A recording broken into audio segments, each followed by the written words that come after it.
Alright, so I'm sure everybody has heard of LEGO Star Wars at some point in their life. It's only one of the most popular games ever made for one of the most popular genres to ever exist, and it takes up like 90% of my channel. So it should be no surprise that I'm talking about LEGO Star Wars The Complete Saga. I'm sure everyone watching this video at some point has some sort of fond memory about this game, and heck, some of you guys probably just bought this game to do this.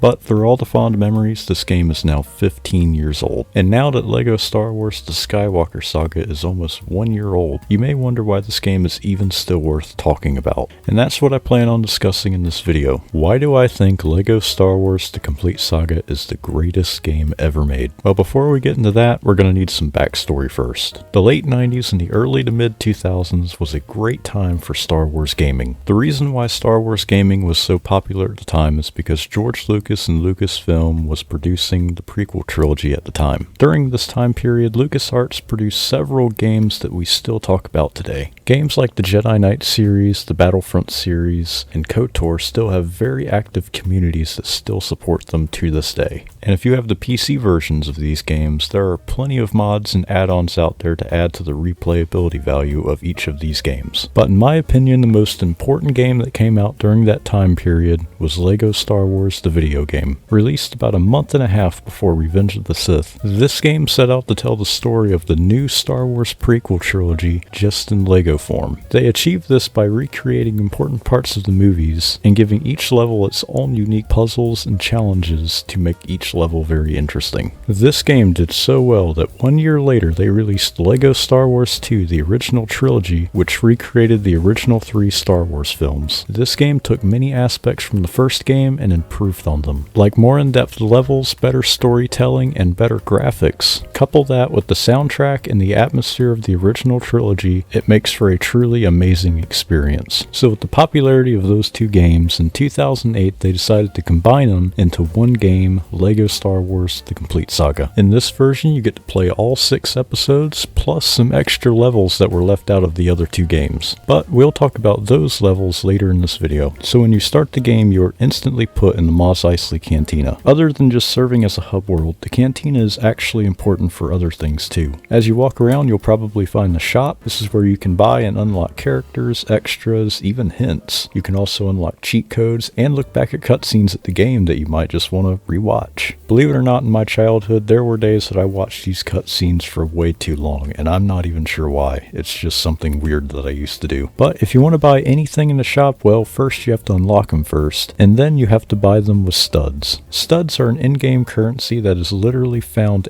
everywhere in this game. They're littered all over each level, and every time you blow something up, it just spills out tons of these things. There are 4 different studs in this game, and each one has their own value. The silver one is the least valuable. It is worth 10 studs. The gold one is worth 100, the blue one is worth 1,000, and the purple one is worth 10,000. But you won't really come across the purple one unless you're playing free play or some other bonus level. Another thing that you'll find in the cantina is the character creator. This lets you create your very own custom character out of various pieces and weapons to have your very own custom character. This doesn't really add much to the game, and you can only use it in free play, but it is pretty cool that they added it, and it's something that was left out of the Skywalker Saga, which I'm actually still kind of pissed about. But if you want to use any of this, you have to play through the game first. Over here is where you select which episode you want to play. There are 6 doors you can choose from, one for each of the 6 prequel and original trilogy films. Each level is broken up into 6 chapters, which lets you play important parts from each film. Each level has 3 different modes you can choose from: story or replay story, free play, and challenge mode. Because you have to play story mode before you play the other 2 modes, we'll start with that. Story mode is pretty self-explanatory. You play through important parts of each Star Wars film just in LEGO form. Each level is designed to be simple and relatively easy to pick up and play, but still doing a good job at recreating creating the feel of the Star Wars universe. So when you start a new game, you'll have to play negotiations first. Pretty much everyone you talk to that has played this game remembers their first time walking through these corridors and just interacting with and destroying everything in their path. It's just a really solid level to get players used to the game and all of the mechanics that go with it. It pretty much acts like a tutorial level because on the bottom of the screen it gives you basic hints on different button combinations and how to interact with basic things in the map. The combat in this game is as basic as it gets. There are two main forms of combat in this game,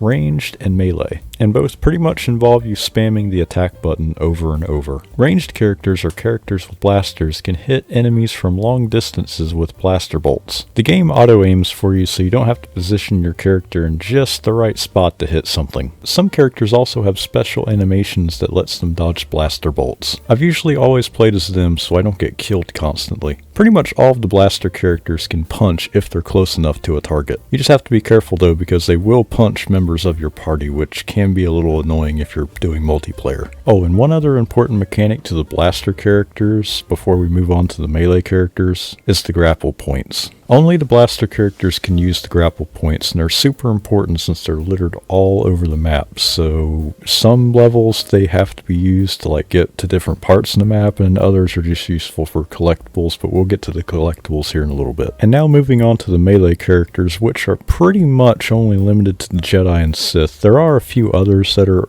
melee only, but they're not really that important. You usually won't be playing as them unless you're in free play, and even still, you normally pick the Jedi and Sith over them. I will say playing as the guards is pretty fun though. I love the red suits, but other than that, you normally won't be playing as the other ones. You control the melee characters pretty much just like you would a blaster character. You just hit the combat button and kind of just hit everything that you see. So really there's no big difference. You just can't hit something from a distance. That's really all. You can also do ground slams, which pretty much means you jump and then hit the attack button and it'll do a ground slam, and that's pretty much really overpowered because there's no way to defend against it. But you'll find that this is really the only way you can defeat bosses in this game, since lightsaber combat is just horrible in this. You really can't hit another melee character without doing the ground slam, where you're just going to be there kind of just trying to hit them over and over, and all they do is just block it. In terms of using the Force against enemies, Jedi are pretty boring. They only have the mind trick, which really isn't useful, so you'll usually be looking towards the Sith if you want more combat related Force powers. Before we move on to the next part of this video, I do want to talk about the vehicle missions. Some of them are actually pretty good, but then others are kind of just tedious to go through and you really don't want to play them. In my opinion, the thing that really hurts these levels is the top-down point of view that it makes you use. To me, these levels are just tedious to get through. Usually each level just makes you do these monotonous tasks over and over, and then you get to the end of the level and it's pretty much just the same thing you've been doing. And not to mention that the controls are absolutely horrible. I will say that the one vehicle mission that I did like though was the battle over Coruscant. Instead of using the top-down style camera, it uses more like a chase camera that follows you throughout the mission. The only thing you have to do is move your ship around the screen because you're not going forward or backwards. It kind of just is on rails going through the mission. It kind of reminds you of some of those older arcade games from back in the day. The only thing that's kind of annoying about this, which isn't really a bad thing, is that when you die, you have to go back to a certain checkpoint, which isn't really that bad because there's quite a few checkpoints in this level, and this level is also pretty easy to get through, so you shouldn't have to worry about it that much. So after you finish a mission in story mode, you can now play it in free play. Free play lets you pick a character from the character roster and then picks another random assortment of other characters so you can play them in any mission that you like. This is important for 100%ing the game because pretty much each level has areas that are only accessible by certain characters. Normally these areas hold things like mini kits and red power bricks, which are collectibles that you have to go back and get just to say that you've completed the game. That's all they really are for. Well, I'm sure you guys don't want to be left with no explanation about them, so mini kits are,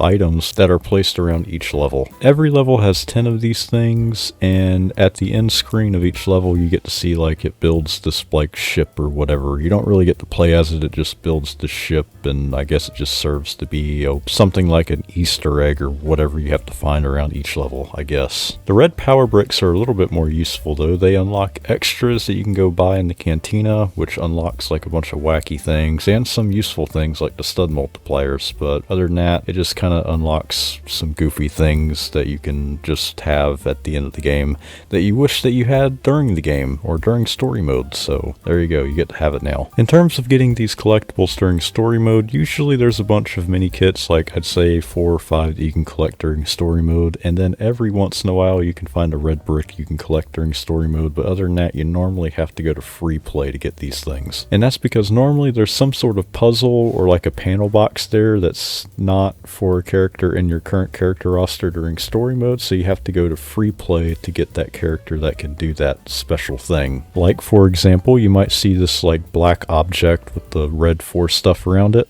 That's for a Sith character. Only a Sith character can use the force on that. Or you see like a silver object, that's only for a bounty hunter, which we will get to in a second because bounty hunters have a lot more like stuff that goes along with them. But yeah, things like that, or like say you don't have like C3PO or R2D2 on you and you have to go through like a panel or whatever, or a stormtrooper. Small things like that to make you like want to go back and replay the levels in free play to get these collectibles, which I think is a pretty cool thing that they did. And it's a lot better than just playing through story mode and that being it and the game's over. There's also other bonus levels you can play in this game too. There's a challenge mode that you can play for pretty much each level in the game that has these blue mini kits scattered around the world and you have to find them in like a certain allotted amount of time. I haven't really played these too much, but they are pretty cool. They're just a little difficult and I've just never really enjoyed them that much. But just because I don't like them doesn't mean that they're bad, so don't think I'm trying to criticize that part of the game because I still think it's pretty cool. I just didn't enjoy it because I don't like things like that. Each episode also has Super Story where you can play through the entire episode where you're timed and you have to finish at under an hour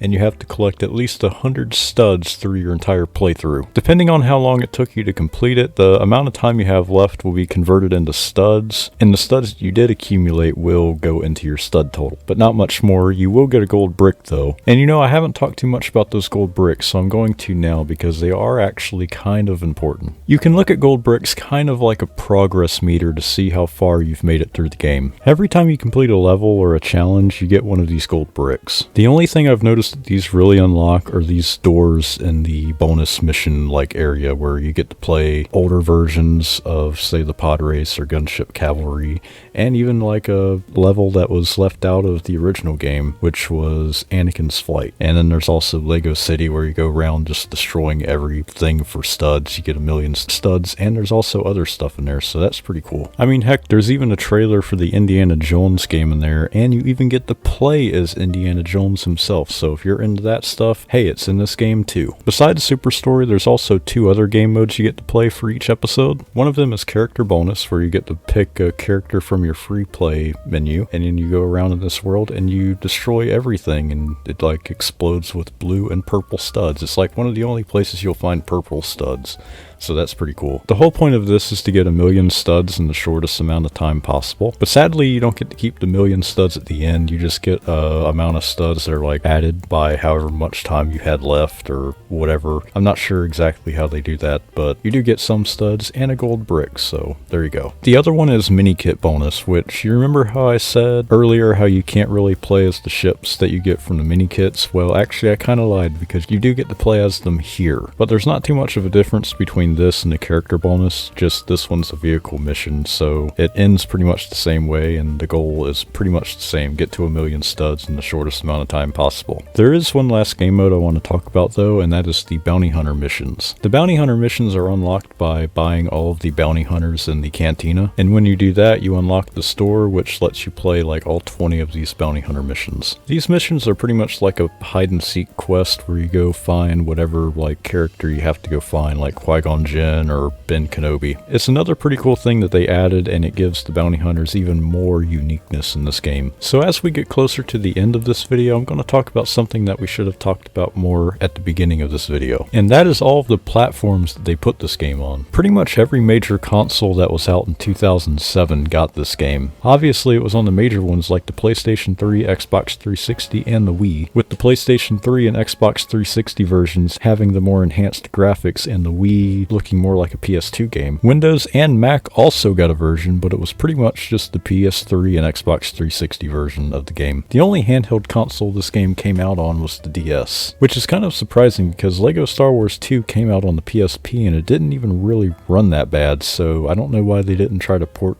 this game over to the PSP. But either way, the DS version is actually pretty good. They didn't recreate the game too much, all they did was kind of make it a side-scroller, but they did maintain all of the major functions of the console game and put it into the DS, which is pretty cool. There's also an Android and iOS version that came out years later, which is pretty much just the PC version with the button controls and all that on the screen. Other than that, it's not too different. I don't own this game, so I never recorded any footage of it, so I'm just going to tell you about it. You guys can go look it up for yourselves and see if you guys like it. So yeah, I think that's pretty much it. There's not much more I need to talk about with this game. I might have skipped over a couple things that I might have forgotten about, but I don't think I really missed anything that important. But either way, I hope you guys enjoyed this video. If you liked this video, please leave a like, and if you want more content like it, please subscribe. See you guys in the next one.